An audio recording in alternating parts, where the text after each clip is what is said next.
اهلا بيكم في حلقه جديده من قناه مع بعضينا. خلونا النهارده هنقدم مجموعه من الافكار والحيل البسيطه اللي بتخلي الشغل اسهل وبتقدم حلول سريعه لبعض المشاكل اللي بتواجهنا واحنا شغالين. يلا بينا نبدا مع بعضينا.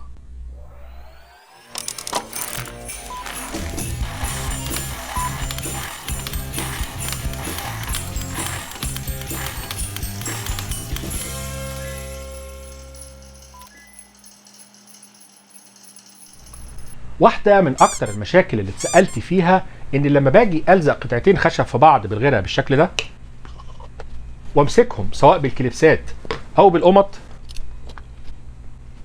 ممكن بعد شوية يتحركوا من مكانهم، وفعلا دي مشكلة غلسة، خصوصا إنك ممكن ما تكتشفش إن هم اتحركوا غير بعد ما يكونوا لزقوا في بعض فعلا. وده بيكون سببه إن القمط مش مربوطة بطريقة عمودية صحيحة على الخشب، فمع الضغط الخشب بيتحرك من مكانه. والحل هنا سهل قوي، انك بعد ما تدهن طبقة الغيرة تتحول للشيف نصرة جوشكي وتديها رشة ملح بسيطة خالص. الملح هنا بيعمل شوية خشونة بين الخشبتين وبيخليهم ما يتحركوش بسهولة، وبعد شوية بيدوب الملح وما بيكونش له اثر، بس رشة بسيطة عشان الخشب يبقى طعمه حلو ومظبوط. اوعى بقى انت تحدقه. ها، مشكلة تانية برضو اتسألت عليها كتير، ان لما باجي الزق قطعتين خشب بالشكل ده واربط فيهم مسامير، يا المسامير ما بتكونش في نص الخشبه بالظبط وبيكون الشكل مش حلو، يا اما المسامير بتحدف مني خالص وبتطلع من الناحيه التانيه من الخشبه. والحل هنا هو حل بسيط وينفع لحاجات كتير. قطعه خشب مربعه او مدوره بالشكل ده اللي تلاقيه عندك، وتربط فيها مسمار من قدام بالشكل ده، وعلى قطعه الخشب اللي هيدخل فيها المسمار نخلي الطول اللي طالع من المسمار في نص مسافة الخشب بالظبط.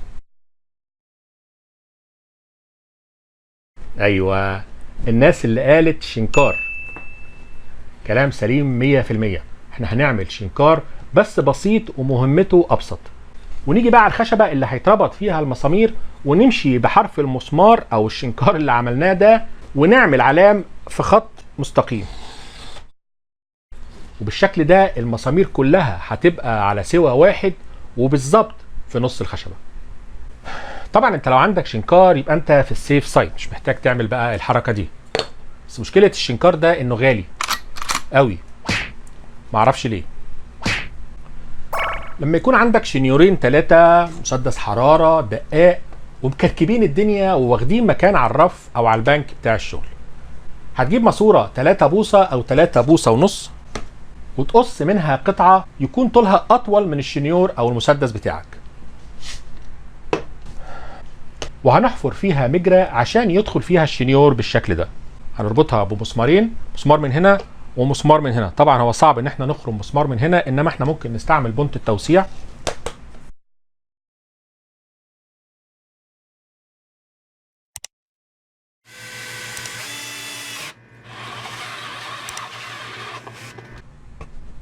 بالشكل ده انا هقدر اربطها بمسمار من هنا ومسمار من هنا، ونعلق بقى الماسوره دي تحت رف عالي او حتى تحت البنك اللي بتشتغل عليه، وعلى حسب بقى ادواتك اعمل علاقات ليهم بنفس الشكل والطريقه.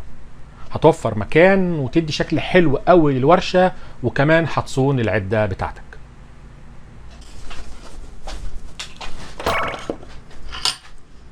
واحده من اغلس المشاكل اللي بتقابلني انا شخصيا هي صنفره حرف الكونتر.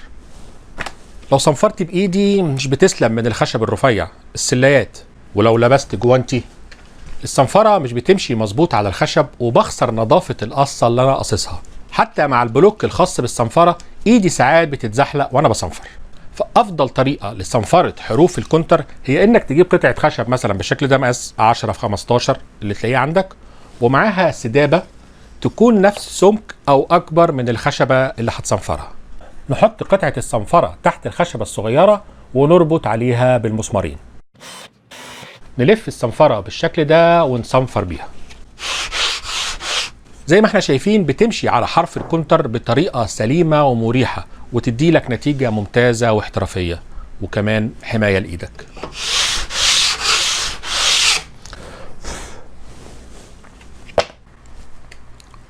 ساعات بنحتاج ان الثقب اللي هنعمله بالشنيور يكون عمودي بطريقة سليمة، بس لو ما عندكش مثلا منشار رأسي او الأداة اللي بتركب على الشنيور عشان تخلي الريشة عمودية على الخشب، تعمل ايه؟ الحل هنا انك تجيب قطعة خشب صغيرة بالشكل ده، كونتر مثلا 18 مللي او اكتر، ومعاها سدابة رفيعة بالشكل ده. بالغيرة بقى مع الزاوية الحديد تركب السدابة في قطعة الخشب بالشكل ده. لازم تظبطها عمودية مظبوطة من كل الاتجاهات لو تقدر. الجزء ده هو دليل الحفر اللي هنشتغل عليه. هنجيب قطعة الخشب اللي عايزين نعمل فيها ثقب ونحط عليها الدليل، ونخلي سلاح الشنيور في الزاوية دي، ونبدأ الحفر.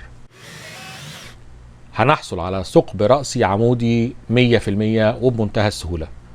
تقدر بقى انت تدلع القطعة بتاعتك دي وتعمل فيها اي شكل يكون زي مسكة ايد. دلع نفسك بقى. كنا قدمنا قبل كده أداة تركيب الكوايل دي، بس عيب الأداة دي انها بتركب الكوايل في نص الخشبة فقط. يعني انا لو عايز اركب قطعتين خشب مش نفس المقاس في بعض ومحتاج احط كويلة بينهم. في مرة تانية قدمنا فيديو عن اننا نعمل أداة تركيب كوايل بسيطة، بس برضو مش هتقدم لي حل للمشكلة اللي هنتكلم عليها دلوقتي. لو عندي خشبتين ضخمين بالشكل ده او خشبتين مش نفس السمك وعايز اوصلهم بالكوايل، ايه الحل؟ الحل هنا هو ده. ايوه، دبوس الطرحة. المهم ان موضوع الطرحة ده يكون عن اقتناع. هنظبط بقى الخشبتين اللي عايزين نركب بينهم كويلة او اكتر، ونفترض اننا هنركب الكويلة هنا. هنحط راس الدبوس في مكان ما هنركب الكويلة، ونلزقه بحتة لزق صغيرة، ونحط عليه الخشبة التانية ونضغط بقوة. راس الدبوس هتعلم في الخشبتين، وممكن بقى نستعمل الزاوية اللي عملناها من شوية عشان نعمل الثقب الرأسي. نركب الكويلة ونحط غيرها ونحط الخشبة التانية في مكانها. تمام جدا، مظبوط.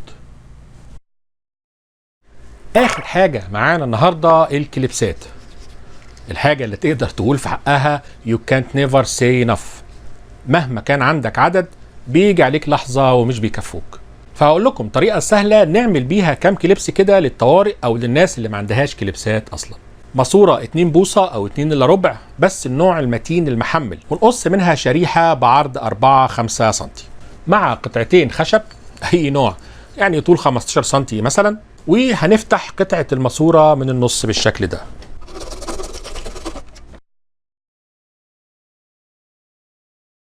ونظبط بقى الخشبتين انهم هيركبوا هنا بالشكل ده، خرمين بالشنيور في كل جنب مع مسمارين بصامولة.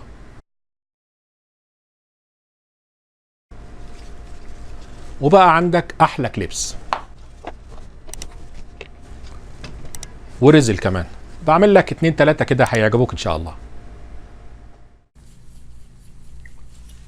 ارجو ان حلقة النهاردة تكون عجبتكم واستفدتم منها.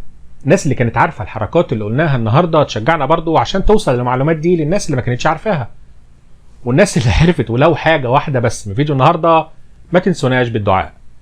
المهم احنا متعودين ما نطلبش منكم الاشتراك في القناة الا لو الفيديو عجبكم، وكالعادة مش هوصيكم على اللايك والشير، وان شاء الله نتقابل على خير. سلام عليكم.